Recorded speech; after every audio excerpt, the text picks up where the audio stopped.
শুভেন্দু অধিকারী তো দেখিয়েছেন, তাহলে মামলা করো ওর বিরুদ্ধে যে ও মিথ্যা বলেছে। জেলের ভিতরে কি করে মোবাইল ব্যবহার করছে, হয় বলুন শুভেন্দু অধিকারীর শোনানো ওই অডিও মিথ্যা, আর না হলে প্রশ্ন উঠছে জেলের ভিতরে কি করে মোবাইল ব্যবহৃত হচ্ছে। শুভেন্দু অধিকারী দেখেছে মানে সরকারকে ডিফেম করছে, জেল দপ্তরকে ডিফেম করছে, মামলা করো।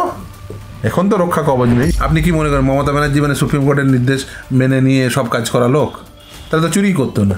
চোরেরা শুধু ফাঁক খোঁজে, চোরেরা ফাঁক খুঁজেছে, আবার ধরা পড়ে যাবে। এই যে ধরুন লিস্ট বেরিয়েছে, এই লিস্ট কি মানে আপনি মনে করেন ইন্টারভিউ লিস্ট একদম ধোয়া তুলসী পাতা নাকি? ওএমআর শিটও প্রকাশ করেনি, তাহলে ওএমআর শিট প্রকাশ করলে দেখা যাবে এই টেন্টের লিস্ট দেখবেন আরও লম্বা হবে। ভাঙলু চোর কি ভালো চোর নাকি? হ্যাঁ, ভাঙলু চোর হলে সে যতই সরকারের পক্ষে থাকুক, ভাঙলু চোরও খারাপ চোর। মমতা ব্যানার্জি বলে দিয়েছে তোমাদের জন্য দরজা বন্ধ, পশ্চিমবঙ্গে পড়াশোনা করে কিছু হবে না। মমতা ব্যানার্জি কারণ শিক্ষকই শিক্ষক, মানে যে কটা স্কুলে আছে ওই কটায়, মানে এই প্রজন্মের পরে মানে যারা রিটায়ার করলো তারপরে সব শিক্ষার দরজা বন্ধ। এই হীরক রানীর দেশ, আজব দেশ।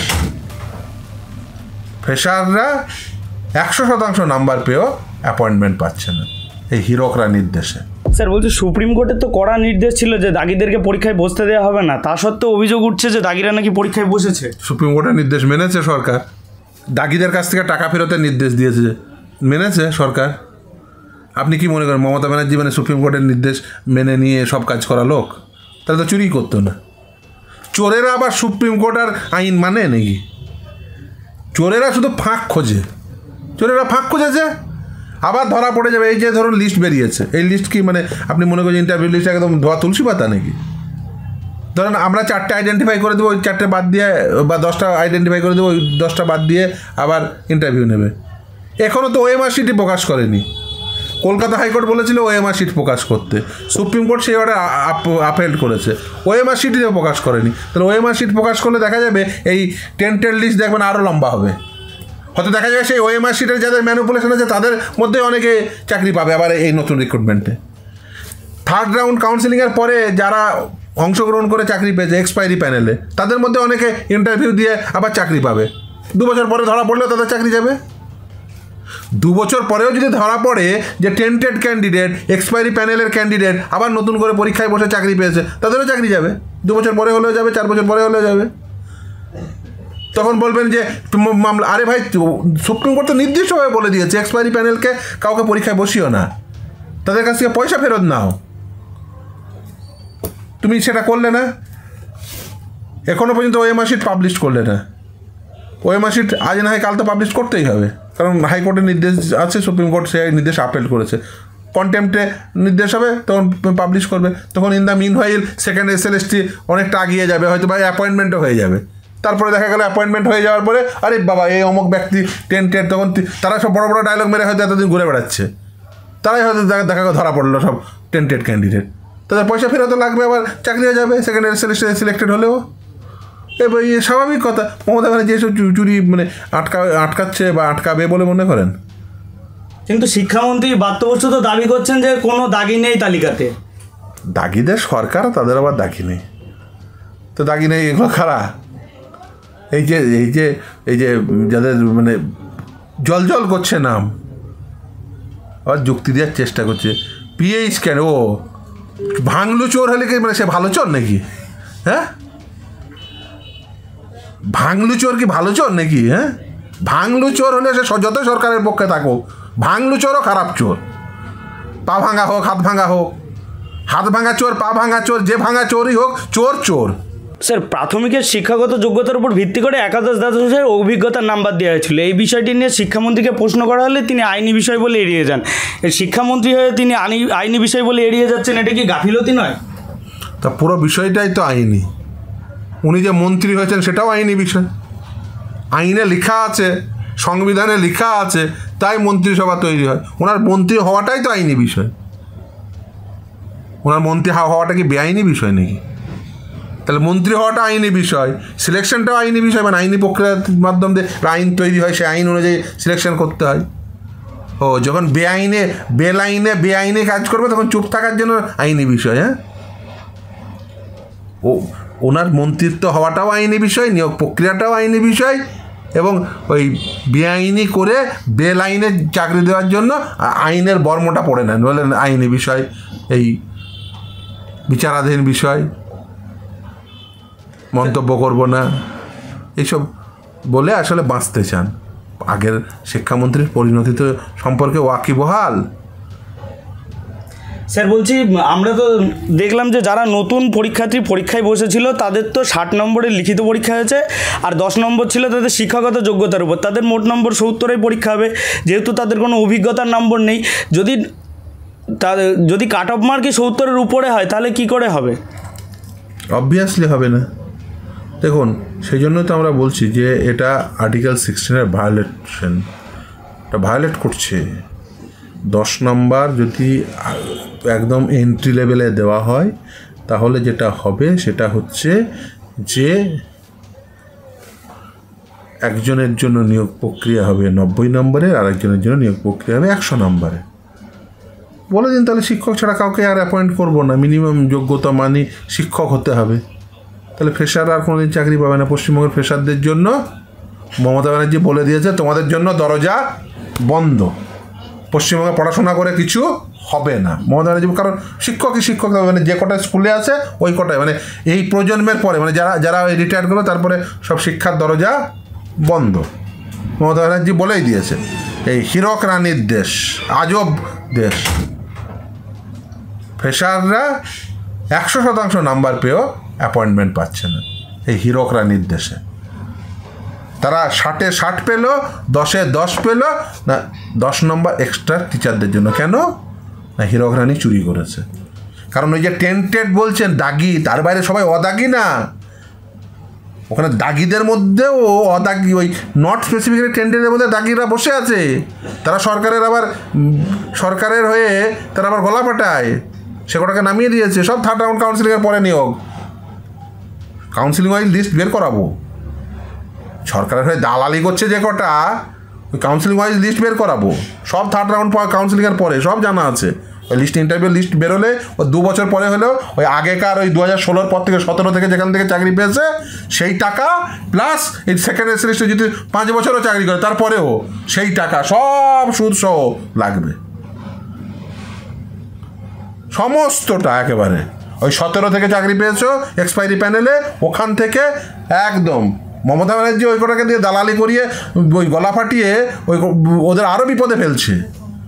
ওরা টেন্টেড, এক্সপায়ারি প্যানেলে টেন্টেড, ওই জন্য টাকা ফেরত নিচ্ছে না। একদম কলকাতা হাইকোর্ট নির্দিষ্টভাবে বলা আছে জাজমেন্ট, সে যেটা সুপ্রিম কোর্টে আপিল হয়েছে, এক্সপায়ারি প্যানেলের কাছ থেকে টাকা নিতে হবে, ফেরত নিতে হবে।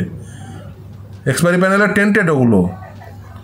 স্যার বলছি, ফ্রেশার্সরা তো অভিজ্ঞতার জন্য 10 নম্বর পাবে না, কিন্তু এমনও দেখা গেছে যে এক্সপায়ারি প্যানেলের যারা টেন্টেড তারা পরীক্ষায় বসতে পারবে না, তাদের পরীক্ষায় বসিয়েছে। এক্সপায়ারি প্যানেলের টেন্টেডদের পরীক্ষায় বসিয়েছে মমতা ব্যানার্জি। তাদেরকে সব আবার নেতা বানিয়েছে। এর আগে যেমন ইনসানদের নেতা বানিয়ে ওই শেতাবদের টপকে চাকরি পেয়েছে, সে এক্সপায়ারি প্যানেলের টেন্টেডগুলোকে আবার নেতা বানিয়েছে। মমতা ব্যানার্জি টেন্টেড ভালো চেনে। ইনসানকে যেমন চিনেছিল, এক্সপায়ারি প্যানেলের টেন্টেড কটাকেও চিনে ফেলেছে মমতা ব্যানার্জি। কিন্তু স্যার, একজন ফ্রেশার্স তো যে 10 নম্বর অভিজ্ঞতা সেটা তো পাবে না, কিন্তু এটাও দেখা যাচ্ছে যে একজন ফ্রেশার্সকেও 10 নম্বর দেওয়া হয়েছে অভিজ্ঞতার জন্য। দেখুন, ফ্রেশার্সকে দেওয়া হয়েছে, অনেককেই দেওয়া হয়েছে, অভিজ্ঞতাই নেই। ফ্রেশার্সকে দেওয়া হয়েছে, প্রাইমারি স্কুলের টিচারকে দেওয়া হয়েছে, স্যাক টিচারকে দেওয়া হয়েছে, স্বাস্থ্য দপ্তরের কর্মীকে দেওয়া হয়েছে। যে পেয়েছে বলবে ডকুমেন্ট ভেরিফিকেশন হবে, যে কটা ধরে দেবো সেই কটাকে দেবে, বাদ বাকি সব হচ্ছে। আমি বলেছিলাম না এক্সপায়ারি প্যানেল নিয়ে লেনদেন হবে, তো খবর পাওয়া যাচ্ছে লেনদেনের। ওই তো কালকে শুনিয়ে দিয়েছে, তো জেল থেকে টাকা তুলছে, জেল থেকে টাকা তুলছে। জীবন কৃষ্ণ সাহা, তার একটি অডিও ভাইরাল হয়েছে। হ্যাঁ, জেল থেকে টাকা তুলছে, বিধায়ক জেল থেকে টাকা তুলছে। ভাবুন একবার,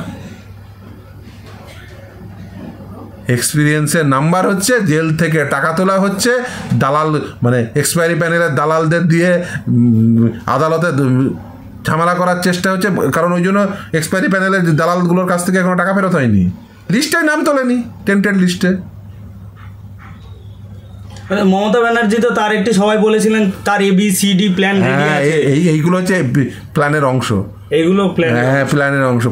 কখনো মানে ওই টেন্টেডদের কিছু টেন্টেড দেবো, তারপরে কিছু টেন্টেডকে আবার মানে মমতা ব্যানার্জি চোর হলে না, মমতা ব্যানার্জি তাদের কাছে টাক করে টেনে নেয়। এই যেমন ধরো শওকত ভালো বোম মানতে পারে, টেনে নিয়েছে। হ্যাঁ, চোর টোর হলে মমতা ব্যানার্জির কাছে তাদের মানে স্পেশাল প্রিভিলেজ থাকে তারা। হ্যাঁ, মমতা ব্যানার্জি এক্ষেত্রেও তাই করেছে, আগেও করেছিল। চোর হলে মমতা ব্যানার্জির কাছে তার মূল্য বেশি।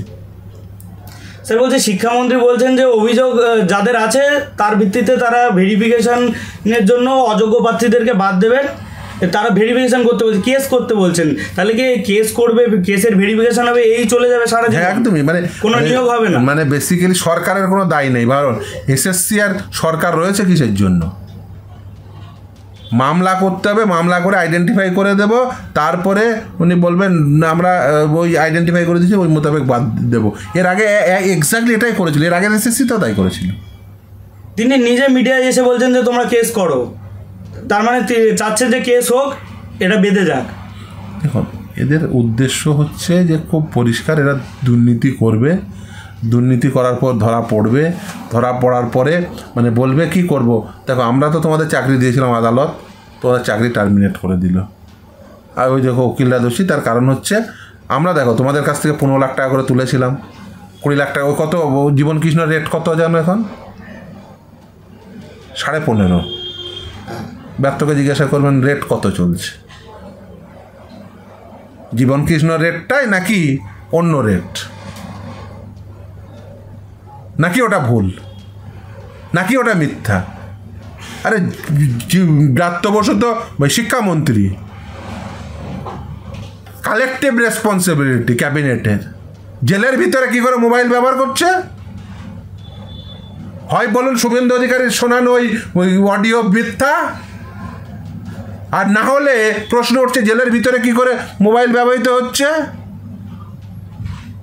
টাকা উঠছে নাকি উঠেনি, কত উঠছে, কত করে উঠছে, এক্সপিরিয়েন্সের কত উঠছে, উত্তর দিতে হবে। জেলের ভিতরে অন্যান্য জেলের বাসিন্দারা মোবাইল পাইতো, নাকি জেলের ভিতরে মোবাইল শুধু টাকা তোলার জন্য ব্যবহৃত হয়? নাহলে বলো যে শুভেন্দু অধিকারীর বিরুদ্ধে মামলা করো, ও মিথ্যা বলেছে। শুভেন্দু অধিকারী তো দেখিয়েছেন, তাহলে মামলা করো ওর বিরুদ্ধে যে ও মিথ্যা বলেছে। কিন্তু কোনো পদক্ষেপ তো নেয়নি শুভেন্দু অধিকারীর বিরুদ্ধে। ঠিক না ভুল? তো শিক্ষামন্ত্রীকে জিজ্ঞাসা করো যে টাকা উঠছে কি উঠছে না, কত টাকা উঠছে, জিজ্ঞাসা করো। হয় শুভেন্দু অধিকারী ঠিক না, হয় ভুল। যদি ভুল হয়, মিথ্যা প্রোপাগান্ডা তৈরি করছে, ওর বিরুদ্ধে কেন মামলা হবে না? আর তো শুভেন্দু অধিকারী কোনো রক্ষা কবচ নেই, কেন মামলা হবে না? তা মানে সত্যি। আর যদি মিথ্যা হয় মামলা করো ওর বিরুদ্ধে। যদি মামলা না করো তাহলে বুঝতে হবে যে মার্কেটে উঠছে। জেলের ভিতরে বসে মোবাইল পাচ্ছে কি করে? সাধারণ জেলের বাসিন্দা মোবাইল পাইতো? জীবন কৃষ্ণের জন্য স্পেশাল বোনাঞ্জা ছিল নাকি? শুভেন্দু অধিকারী তো বলেছে। সত্য বলেছে না মিথ্যা বলেছে? মিথ্যা বললে বিরুদ্ধে মামলা করো, কেন করছো না? স্যার বলছি তাহলে নতুন করে পরীক্ষা নিয়ে আখেরে লাভটা কি হলো? সেই তো ঘুরপথে দাগিরাও আবার চাকরি পাবার লাইনে দাঁড়িয়ে। বেসিক্যালি যদি দাগি মাথার উপর বসে থাকে, মমতা ব্যানার্জির মতো দাগি, ওরকম একটা করাপ্ট মুখ্যমন্ত্রী, যে কোটার সাথে মিটিং করে, এরা কারা? ও নিজে বলে তুই বাস স্ট্যান্ড নিয়ে কী করবি, তুই তো বোম বাঁধি দে, তাকেই বিধানসভার টিকিট দেয়,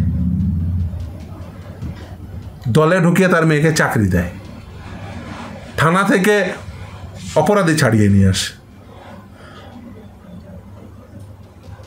এগুলো সব করে কে? মমতা ব্যানার্জি। এই চাকরি দুর্নীতি, এত বড় দুর্নীতি কে করেছে?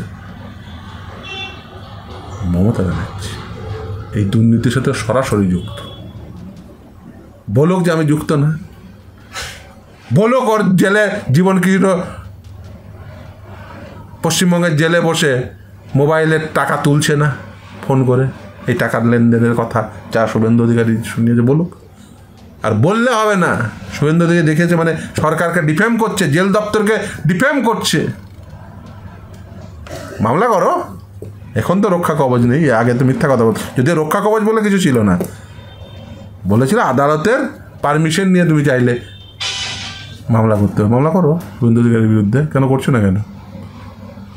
করছো না কেন? তার মানে ডাল মে বহুত কুছ কালা है।